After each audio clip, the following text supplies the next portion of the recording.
presented by Yasodha Music.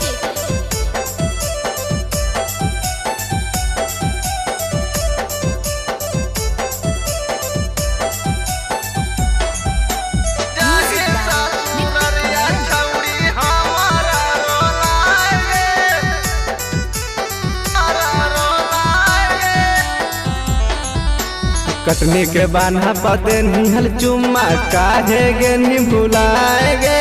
कटनी के बान्हा पते निहल चुम्मा काहे गे नी भुलाएगे।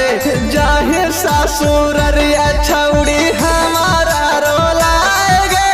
जाहे सासुररिया छौड़ी हमारा रोलाएगे। पानी में जहर छौड़ी काहे देनी मिलाएगे। पानी में जहर छौड़ी काहे देनी मिलाएगे। जाहे ससुररिया छौड़ी हमारा रोलाएगे। जाहे ससुररिया छौड़ी हमारा रोलाएगे।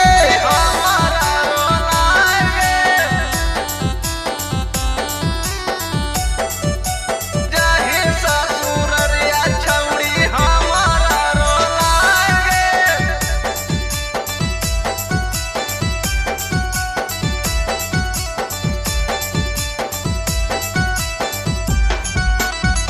मिलल बाजरिया छौड़ी कैसे भूलैयोगे।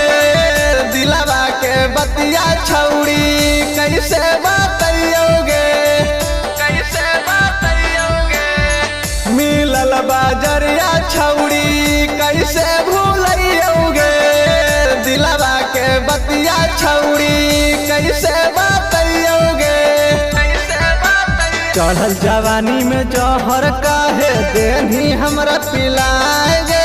चढ़ल जवानी में जहर काहे देनी हमरा पिलाएगे। जाहे ससुररिया छौड़ी हमारा रोलाएगे। जाहे ससुररिया छौड़ी हमारा रोलाएगे। हमारा रोलाएगे। जाहे ससुररिया छौड़ी हमारा रोलाएगे।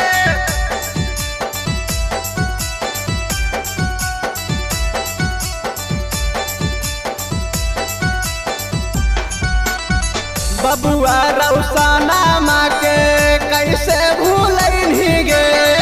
राइटर या सोखावा के दिल में बसैनी गे।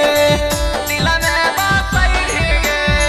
बबुआ रौसाना माँ के कैसे भूलैनी गे। राइटर या सोखावा के दिल में बसैनी गे। कैसे के हमरा गे नी छौड़ी दिलावे से भुलाएगे। कैसे के हमरा गे नी छौड़ी दिलावे से भुलाएगे। जाहे ससुररिया छौड़ी हमारा